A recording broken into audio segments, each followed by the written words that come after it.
Dedicatory epistle to Reverend Dr. Dryasdust FAS, Part 5. The English author, on the other hand, while supposing him less of a conjurer than northern warlock, can, you observed, only have the liberty of selecting his subject amid the dust of antiquity, where nothing was to be found but dry, sapless, mouldering, and disjointed bones, such as those which have filled the valley of Jehopalah. You expressed, besides, your apprehension that the unpatriotic prejudices of my countrymen would not allow fair play to such a work as that of which I endeavored to demonstrate the probable success. And this, you said, was not entirely owing to the more general prejudice in favor of that which is foreign,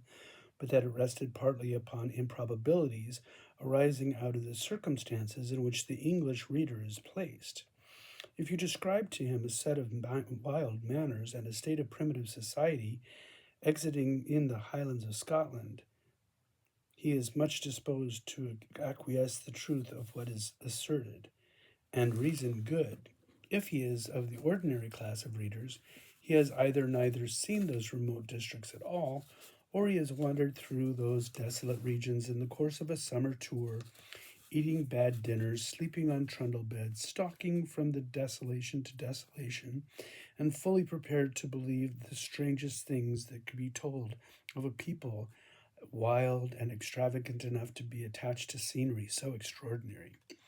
But the same worthy person, when placed in his own snug parlor and surrounded by the comforts of an Englishman's fireside, is not half so much disposed to believe his own ancestors led a very different life from himself, and that shattered tower which now forms a vista from his window once held a baron who would have hung him up on his own door without any form of trial,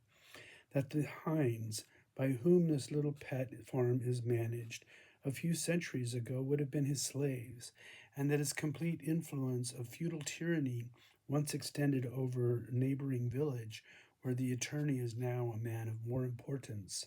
than the lord of the manor.